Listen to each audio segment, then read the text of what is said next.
Om Swastiastu. Selamat pagi semuanya. Jadi di sini saya Niputu Della Perniemi, biasa dipanggil Della, dengan nomor absen 3 dari kelas 4B, Akuntansi Manajerial Politeknik Negeri Bali. Nah, yang dimana di sini tujuan saya membuat video ini itu adalah untuk menjawab soal-soal UTS dari mata kuliah Sistem Informasi Akuntansi yang diajarkan oleh Ibu Lasmini. Jadi untuk yang pertama di sini soalnya adalah perbedaan data dan informasi. Nah, jadi materi yang saya akan bahas itu ada perbedaan data dan informasi. Nah, untuk data sendiri itu adalah fakta mentah yang belum diproses dan belum memiliki makna yang jelas bagi penggunanya. Sedangkan untuk informasi itu adalah data yang sudah diolah, diproses, dan disusun sehingga memiliki makna dan dapat digunakan untuk pengambilan sebuah keputusan. Nah, bentuk dari data sendiri itu biasanya disajikan dalam bentuk angka, teks, simbol, catatan transaksi, ataupun yang lainnya. Dan untuk bentuk dari informasi itu sendiri, di sini biasanya informasi itu disajikan dalam bentuk laporan, grafik, tabel, ringkasan, dashboard, ataupun lain sebagainya. Nah, di sini ada proses perubahan yang dimana pertama itu dari data mentah, yang dimana data itu dikumpulkan dari sumbernya, lalu diolah atau diproses sehingga menghasilkan sebuah informasi yang dapat digunakan oleh pengguna untuk mengambil sebuah keputusan. Selanjutnya, itu di sini ada contoh data dan informasi, yang dimana di sini saya akan mengambil contohnya itu dari kasus UMKM ABC Frozen Food, yang dimana UMKM ini tuh menjual 3 produk, yaitu ada nugget, dimsum, dan siomay. Jadi di sini saya akan memberikan contoh bagaimana data itu diolah menjadi informasi yang bermanfaat. Jadi untuk yang pertama, di sini data mentahnya ada pada tanggal 10 Maret 2026 yang diperoleh dari sumber data catatan kasir. Untuk datanya itu dia data penjualan per produk. Jadi karena dia di sini menjual 3 produk, produk yang pertama itu adalah nugget ayam. Jadi jumlah yang terjual itu adalah 20 bungkus dengan harga per unitnya itu adalah 25.000. Lalu produk yang kedua itu ada dimsum dengan jumlah yang terjual itu adalah 15 bungkus. Lalu dengan harga per unitnya itu adalah Rp20.000. Dan untuk produk yang ketiga itu ada siomay dengan jumlah terjualnya itu adalah 110 bungkus dengan harga per unitnya adalah Rp18.000. Nah, jadi data ini itu hanya berisi jumlah dan harga satuan. Jadi sebelum kita olah tuh kita belum mengetahui total penjualannya ataupun makna lainnya dari sebuah data ini. Nah, dari data ini kita olah sehingga menghasilkan sebuah informasi, yang dimana di sini menghasilkan informasi untuk nugget ayam itu ternyata total penjualannya itu adalah Rp500.000. Lalu untuk dimsum itu ternyata total penjualannya itu adalah Rp300.000. Dan untuk siomay itu adalah Rp180.000. Jadi informasi selanjutnya untuk total penjualan 3 produk ini itu didapatkan Rp980.000. Nah, dari informasi tersebut kita dapatkan informasi mengenai produk terlarisnya, yang dimana produk terlarisnya itu adalah nugget ayam dengan penjualan Rp500.000, dan produk dengan penjualan terendah itu adalah siomay dengan penjualan Rp180.000. Nah, dari informasi tersebut itu kita bisa mengambil keputusan. Yang pertama di sini menambah produksi nugget ayam karena permintaannya itu terlalu tinggi, paling tinggi. Lalu yang kedua itu mengevaluasi strategi penjualan siomay agar penjualannya itu dapat meningkat. Lalu yang ketiga itu menjaga ketersediaan stok dimsum karena penjualannya stabil. Dan yang terakhir itu ada menetapkan target penjualan untuk hari berikutnya. Oke, selanjutnya di sini saya akan menjelaskan arus data tingkat 0 siklus produksi. Yang dimana pada diagram ini tuh terdapat 4 proses utama yang membentuk alur kegiatan produksi dalam sistem informasi akuntansi perusahaan. 4 proses pokok dalam sistem produksi. Yang pertama itu ada desain produk atau product design. Lalu proses yang kedua itu adalah perencanaan dan penjadwalan, production planning and scheduling. Lalu proses yang ketiga itu ada operasi produk atau operasi produksi. Dan yang proses terakhir itu adalah akuntansi biaya. Nah, di keempat proses ini tuh juga saling terhubung dan juga berinteraksi dengan siklus lain yang ada dalam perusahaan, yang dimana yaitu ada siklus pendapatan yang dimana di sini siklus ini tuh memberikan informasi mengenai pesanan pelanggan dan perkiraan penjualan. Lalu siklus yang kedua itu ada siklus pengeluaran, yaitu untuk membeli bahan baku. Lalu ada siklus MSDM atau manajemen sumber daya manusia atau penggajian, yang mana di sini tuh dia berkaitan dengan tenaga kerja. Lalu ada sistem buku besar dan pelaporan, Di sini itu sistem ini menerima informasi biaya produksi, dan yang terakhir itu ada manajemen. Jadi pada tahap manajemen ini itu dia menerima laporan. Nah, jadi prosesnya itu dimulai dari siklus produksi, yaitu merancang produk yang akan diproduksi. Yang dimana tujuannya itu adalah untuk menciptakan produk yang sesuai dengan kebutuhan dan selera pelanggan, memiliki kualitas dan daya tahan yang baik, lalu memiliki fungsi yang optimal, dan biaya produksinya itu serendah mungkin atau cost efficient. Yang dimana proses ini itu dilakukan biasanya melalui riset pasar, analisis kebutuhan konsumen, dan perancangan spesifikasi produk. Contohnya nih, jika perusahaan ingin memproduksi sepatu, maka perusahaan itu terlebih dahulu membuat desain sepatu berdasarkan tren pasar dan kebutuhan konsumen. Nah, jadi yang dimana dari proses desain ini itu akan menghasilkan dua informasi penting, yang dimana itu akan diupdate ke database bahan baku dan database daftar operasi. Jadi di database bahan baku ini itu berisi daftar semua bahan yang diperlukan untuk membuat produk. Jadi misalnya nih kita ingin membuat produk sepatu. Contoh bahan bakunya misalnya ada kain, sol sepatu, benang, lem, dan lain sebagainya. Lalu untuk informasi yang kedua ini ada daftar operasi, yang dimana di sini itu dia berisi langkah-langkah proses produksinya. Contohnya misalnya ada pemotongan bahan, penjahitan, pemasangan sol, dan finishingnya. Nah, proses desain produk ini juga membutuhkan informasi dari akuntansi biaya. Misalnya nih, biaya produksi sebelumnya atau historical cost, dan harga bahan baku dari vendor, yaitu dari siklus pengeluaran yang ini. Sini. Nah, dimana informasi ini tuh membantu perusahaan mendesain produk yang tetap berkualitas tetapi hemat biaya. Nah, jadi di sini ada ancaman dan solusinya untuk pada masing-masing siklus produksi. Yang pertama, di desain produk itu ancaman yang pertama ada kesalahan desain produk sehingga biaya produksi terlalu tinggi. Jadi solusinya itu adalah melakukan evaluasi dan persetujuan desain sebelum proses produksi dilakukan. Lalu yang kedua itu ancamannya penggunaan bahan baku yang tidak efisien. Dan solusinya itu adalah menggunakan standar bahan baku dan analisis biaya produksi. Ancaman yang ketiga itu adalah kesalahan penentuan standar biaya produksi.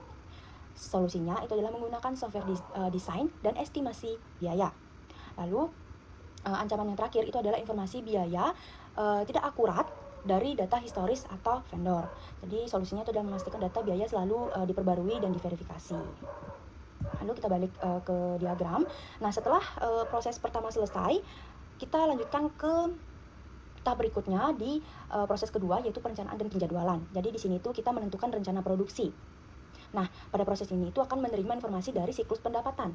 Nah, jadi di sini kan kita udah tahu nih mau desain apa, mau buat apa gitu kan. Jadi kemudian kita pasarkan produk yang akan kita buat itu ke pasar. Nah, dari situlah siklus pendapatan ini itu akan menerima pesanan dari pelanggan dan perkiraan penjualan. Mengenai pesanan pelanggan, itu berapa jumlah produk yang diminta oleh pelanggan, dan perkiraan penjualan itu estimasi penjualan di masa depan. Jadi fungsi dari perencanaan produksi ini itu untuk menentukan berapa sih jumlah produk yang harus dibuat dan kapan sih produk itu harus diproduksi. Jadi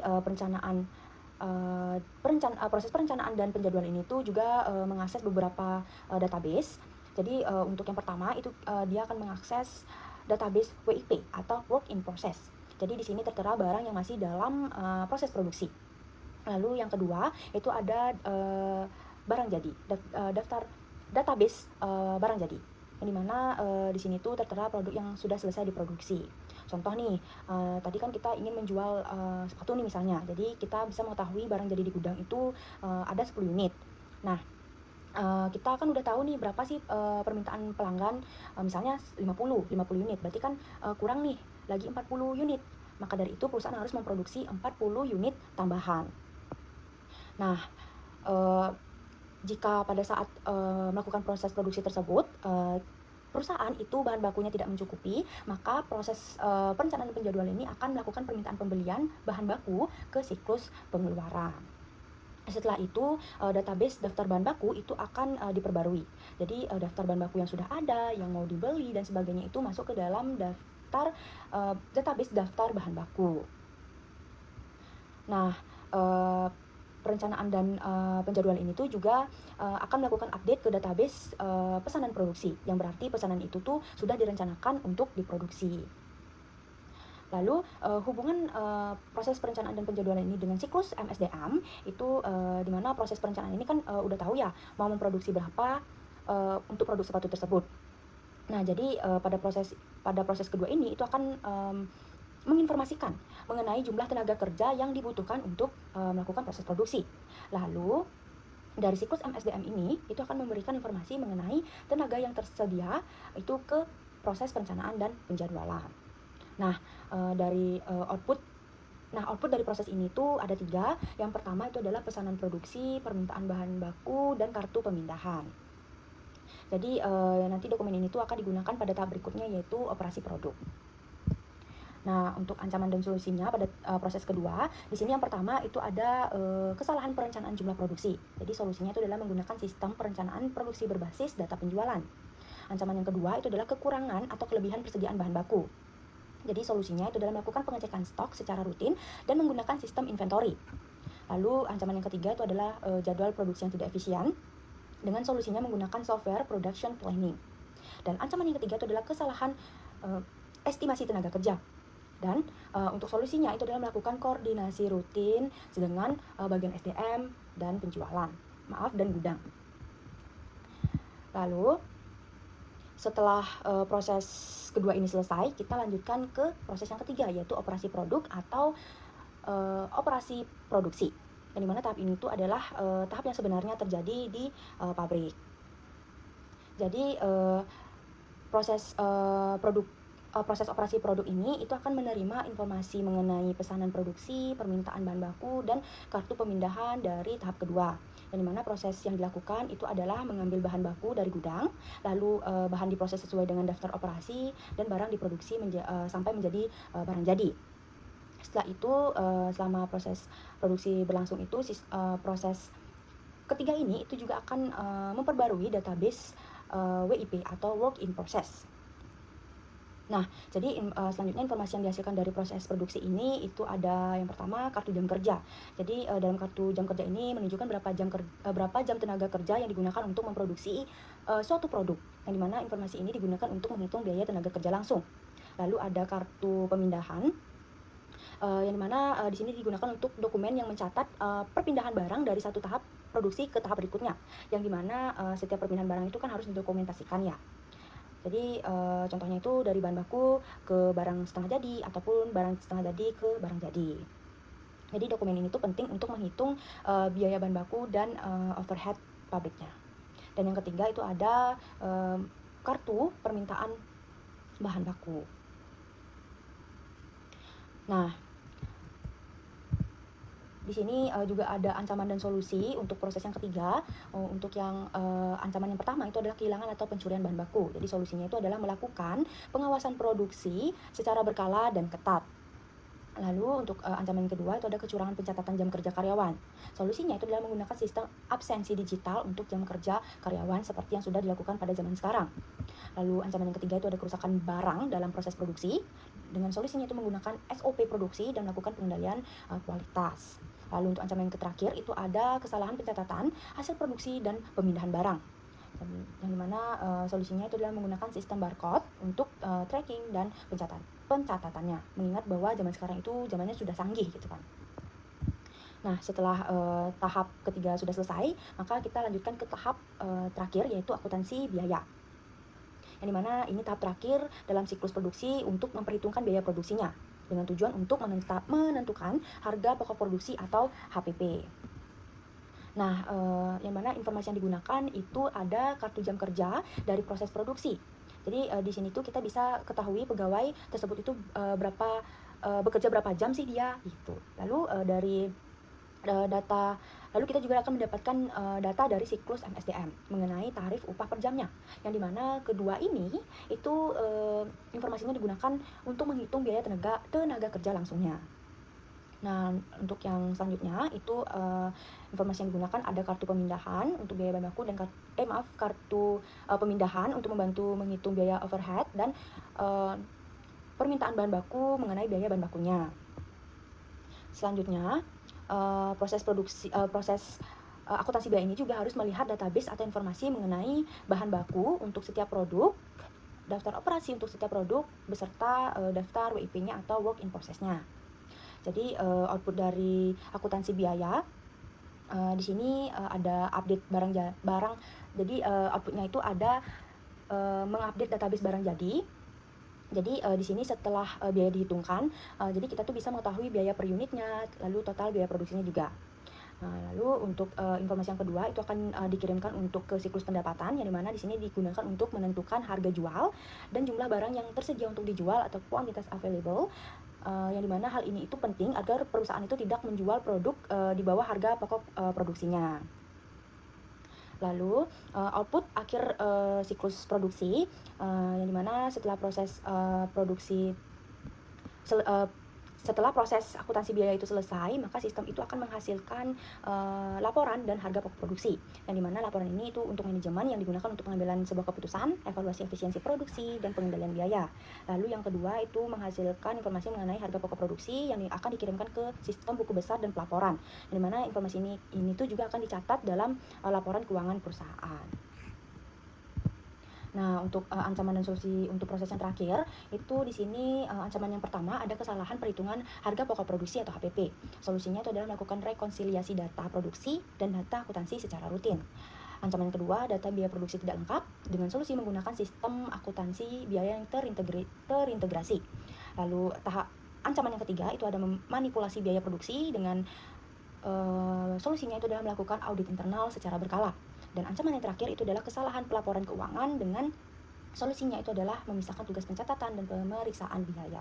Jadi di sini pemisahan tugas itu sangat penting untuk menghindari terjadinya kecurangan. Jadi catatannya di sini adalah penerapan pengendalian internal yang baik pada setiap tahap siklus produksi itu dapat meminimalkan risiko kesalahan, kecurangan, pemborosan biaya, dan kerugian finansial bagi perusahaan. Selanjutnya itu ada analisis kasus mengenai kelemahan pengendalian internal pada siklus pengeluaran. Jadi di sini ada studi kasus mengenai UMKM ABC Frozen Food. Jadi UMKM ABC ini merupakan usaha kecil yang bergerak di bidang produksi makanan beku seperti nugget ayam, siomay, dan dimsum dengan jumlah karyawan sebanyak 12 orang dan telah beroperasi sejak tahun 2022. Dalam kegiatan operasinya, perusahaan melakukan berbagai transaksi pengeluaran seperti pembelian bahan baku, pembayaran gaji karyawan, serta pembayaran utilitas. Namun, pada bulan Maret 2026 ini, pemilik usaha Ibu Rani itu menemukan beberapa kejanggalan dalam laporan keuangannya, yaitu ada selisih kas sebesar Rp4.850.000, serta terjadinya pembayaran ganda kepada pemasok yaitu PT Sumber Pangan Sejahtera untuk invoice yang sama sebesar Rp3.250.000. Nah, selanjutnya itu ditemukan pula beberapa permasalahan lain seperti tidak adanya dokumen permintaan pembelian atau PR yang formal, tidak adanya pemisahan tugas yang jelas antara staf administrasi dan bendahara, bukti pengeluaran kas yang tidak lengkap, serta penggunaan sistem pencatatan yang masih sederhana, menggunakan aplikasi kasir dan Excel tanpa pembatasan akses, backup data, maupun log perubahan. Oleh karena itu, diperlukan investigasi awal terhadap siklus pengeluaran dengan menggunakan kerangka pengendalian internal khusus untuk mengidentifikasi kelemahan pengendalian internal, menilai potensi risiko yang dapat muncul, serta memberikan rekomendasi perbaikan yang sesuai bagi UMKM.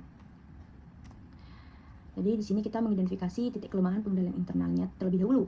Pada proses pembelian dan pembayaran, seperti yang sudah tertera pada slide sebelumnya, yang pertama itu tidak terdapat dokumen permintaan pembelian atau purchase requisition sebagai dasar permintaan bahan baku dari bagian produksi. Lalu yang kedua itu pemisahan tugas tidak memadai karena staf administrasi Dina itu masih merangkap membuat purchase order sekaligus mencatat transaksi akuntansi, yang dimana di sini tuh sangat rawan sekali terjadi kecurangan karena satu orang itu melakukan dua pekerjaan sekaligus. Lalu yang ketiga itu ada bendahara melakukan pembayaran tanpa adanya pemeriksaan atau verifikasi dari pihak lain. Lalu pada duplikasi pembayaran, yang pertama di sini tidak terdapat mekanisme verifikasi atau untuk memastikan apakah suatu invoice tersebut sudah pernah dibayar atau belum. Lalu untuk yang kedua, bendahara hanya menerima salinan invoice dari staf administrasi tanpa dokumen pendukung lain seperti bukti penerimaan barang. Dan yang ketiga, itu tidak ada prosedur three-way matching antara PO atau purchase order, invoice pemasok, dan bukti penerimaan barang. Yang mana ini tuh sebenarnya sangat penting. Lalu pada selisih kas, di sini ada beberapa bukti pengeluaran kas yang tidak ditandatangani oleh penerima uang, sehingga tidak ada bukti sah bahwa uang itu sudah benar-benar diterima. Lalu yang kedua itu ada pengeluaran hanya dicatat sebagai biaya operasional tanpa rincian yang jelas. Jadi di sini tuh mudah untuk dimanipulasi. Lalu pada sistem informasi akuntansi, untuk yang pertama itu pencatatan transaksinya itu masih menggunakan aplikasi kasir sederhana dan Excel yang tidak terintegrasi. Padahal pada zaman sekarang itu kan teknologi udah semakin canggih ya, otomatis pencatatan transaksi ini tuh juga dapat dilakukan atau menggunakan sistem-sistem yang lebih maju lagi daripada Excel gitu. Lalu yang kedua itu tidak ada pembatasan akses sehingga semua staf administrasi itu dapat mengubah data keuangan. Dan yang ketiga itu tidak ada backup data dan log perubahan sehingga perubahan data itu tidak dapat dilacak. Jadi sangat mudah sekali untuk dimanipulasi. Nah, jadi di sini ada hubungan kelemahan dengan komponen COSO yang dimana ada 5 komponen. Yang pertama itu ada control environment atau lingkungan pengendalian, yang dimana kelemahannya itu di sini tidak ada pembagian tugas yang jelas dan tanggung jawab pekerjaannya itu saling tumpang tindih. Yang dimana seharusnya itu kan lingkungan pengendalian yang baik itu harus menunjukkan struktur organisasi yang jelas serta pembagian tanggung jawab yang tegas. Lalu komponen yang kedua itu ada risk assessment atau penilaian risiko, yang mana di sini kelemahannya itu adalah manajemen itu belum mengidentifikasi risiko seperti yang sudah terjadi, itu ada pembayaran ganda, selisih kas, dan manipulasi data. Jadi di sini tidak adanya proses penilaian risiko menyebabkan perusahaan itu tidak siap menghadapi potensi kesalahan ataupun kecurangan. Untuk tahap yang ketiga, komponen yang ketiga itu ada control activities atau aktivitas pengendalian. Yang dimana di sini kelemahannya yang paling banyak ya. Yang pertama itu tidak ada dokumen permintaan pembelian, lalu tidak ada pemisahan tugas, lalu tidak ada verifikasi sebelum pembayaran, dan tidak ada pembatasan akses sistem. Jadi aktivitas pengendalian seharusnya itu mencakup prosedur yang dirancang untuk mencegah kesalahan dan kecurangan. Tapi pada UMKM ini malah sebaliknya gitu. Lalu yang keempat, komponen keempat itu ada information dan communication, informasi dan komunikasi. Jadi di sini tuh yang pertama ada informasi transaksi tidak terdokumentasi dengan baik, dan sistem pencatatan itu tidak mampu memberikan informasi yang akurat dan lengkap. Jadi informasi keuangan yang tidak lengkap itu dapat menyebabkan kesalahan dalam pengambilan keputusan. Lalu komponen yang terakhir itu ada monitoring atau pemantauan. Jadi di sini kelemahannya tidak ada pemeriksaan berkala atas transaksi kas. Lalu selisih kas itu juga baru diketahui setelah masalahnya itu terjadi. Jadi pemantauan itu diperlukan untuk memastikan bahwa pengendalian internal itu berjalan dengan baik. Nah, kelima komponen COSO itu sebenarnya saling berkaitan dan harus diterapkan secara terpadu agar pengendalian internal dalam siklus pengeluaran itu berjalan efektif dan mampu mencegah kesalahan maupun kecurangan. Jadi slide terakhir di sini itu ada potensi risiko akibat kelemahan pengendalian tersebut. Jadi ada beberapa risiko. Yang pertama adalah risiko kerugian keuangan seperti yang sudah terjadi, yaitu pembayaran ganda kepada pemasok maupun kehilangan kas perusahaan. Lalu yang kedua itu ada risiko kecurangan atau fraud karena kurangnya pengawasan dan dokumentasi transaksi yang memadai.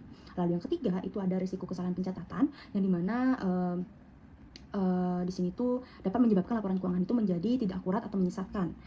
Lalu risiko yang keempat itu risiko manipulasi data karena di mana seluruh staf itu memiliki akses untuk mengubah file Excel tanpa pembatasan tertentu. Di sini sangat rawan. Lalu yang kelima itu adalah risiko kehilangan data akibat tidak ada sistem pencadangan data atau backup yang rutin dan teratur. Jadi terakhir di sini ada rekomendasi perbaikan yang realistis untuk UMKM. Jadi untuk yang pertama itu ada perbaikan prosedur pembelian. Nah, jadi setiap prosedur pembelian sebaiknya diawali dengan pembuatan purchase requisition atau permintaan pembelian oleh bagian produksi. Dan selain itu, dokumen permintaan pembelian dan purchase order atau PO ini juga perlu menggunakan nomor urut tercetak agar lebih mudah dikendalikan dan ditelusuri. Lalu untuk yang kedua itu ada pemisahan tugas, yang dimana di sini itu sangat penting untuk menghindari satu orang itu melakukan dua pekerjaan. Jadi pemisahan tugas sederhana dapat diterapkan untuk mengurangi risiko kesalahan dan kecurangan. Jadi contohnya nih, bagian produksi itu mengajukan PR, staf administrasi itu membuat PO, lalu bendahara melakukan pembayaran, dan akuntansi atau pemilik atau staf lainnya itu bisa melakukan pencatatan transaksi akuntansi. Jadi intinya tuh di sini satu orang itu harus melakukan satu tugas agar menghindari terjadinya kecurangan. Lalu yang ketiga itu ada pencegahan pembayaran ganda. Jadi di sini perusahaan sebaiknya itu menerapkan prosedur three-way matching, yaitu mencocokkan antara purchase order, invoice pemasok, dan bukti penerimaan barang. Jadi sebenarnya prosedur ini tuh sangat penting untuk perusahaan. Nah, selain itu setiap invoice yang sudah dibayar atau telah dibayar itu perlu diberi tanda lunas atau sudah dibayar untuk mencegah terjadinya pembayaran berulang. Dan yang keempat itu ada pengendalian kas kecil. Jadi setiap pengeluaran kas itu harus disertai bukti kas keluar yang lengkap dan ditandatangani oleh penerima uang. Dan pengeluaran juga perlu dicatat secara rinci sesuai jenis biaya, bukan hanya dicatat sebagai biaya operasional. Jadi di sini otorisasi itu juga sangat penting ya. Dan yang terakhir itu ada perbaikan sistem informasi akuntansinya. Jadi di sini kita dapat menggunakan password untuk membatasi akses file Excel kalau memang kita masih mau menggunakan Excel-nya, agar tidak semua staff itu dapat mengakses file Excel yang seharusnya diakses oleh orang-orang terpercaya. Lalu melakukan backup data secara rutin dan menyimpan catatan perubahan data sederhana untuk memantau perubahan penting pada file maupun transaksi. Baik, sekian pemaparan materi dari saya. Saya mohon maaf jika ada kesalahan kata. Semoga video ini bermanfaat bagi kita semua, dan saya akhiri dengan Param Santi. Om Santi Santi Santi Om.